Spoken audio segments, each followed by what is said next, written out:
Praise the lord. హల్లెలూయా. క్రీస్తునందు మాకు అత్యంత ప్రియమైన దేవుని సంగమా, దేవుని బిడ్డలారా, మన ప్రభు అయిన యేసుక్రీస్తు నామములో మీ అందరికీ శుభాలు ప్రకటిస్తూ హృదయపూర్వకంగా వందనములు తెలియజేస్తున్నా. ఈరోజు నేను మీతో మాట్లాడే టాపిక్ ఏమనగా, మనుషులు ప్రేమ కలిగి ఉండాలి. ఎందుకు మనుషులు ప్రేమ కలిగి ఉండాలి అని అంటే, ప్రేమ వలన సమస్తాన్ని జయించవచ్చు.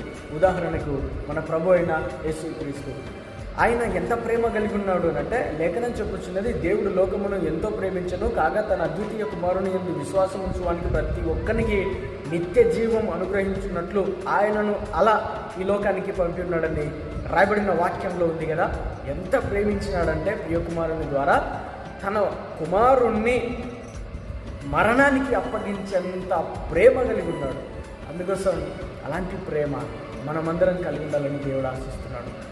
తండ్రి అయిన దేవుడు కుమారుని పట్ల ఎలాంటి ప్రేమను వ్యక్తపరిచినాడో, ఈ లోకంలో ఉన్నటువంటి మనుషులందరి పట్ల ఎలాంటి ప్రేమను బయలుపరిచినాడో, అలాంటి ప్రేమ మనిషిని ఏం చేస్తుంది తెలుసా?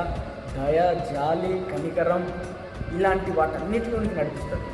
ఎప్పుడైతే మనం ప్రేమ కలిగి ఉంటామో ఇతరులను క్షమించగలుగుతాం. ఎప్పుడైతే మనం ప్రేమ కలిగి ఉంటామో ఇతరులకు దయ, దాక్షిణ్యములు, కరుణ, కటాక్షములు చూపించేటువంటి వారిని ఉంటాం. కాబట్టి మనం ప్రేమ కలిగి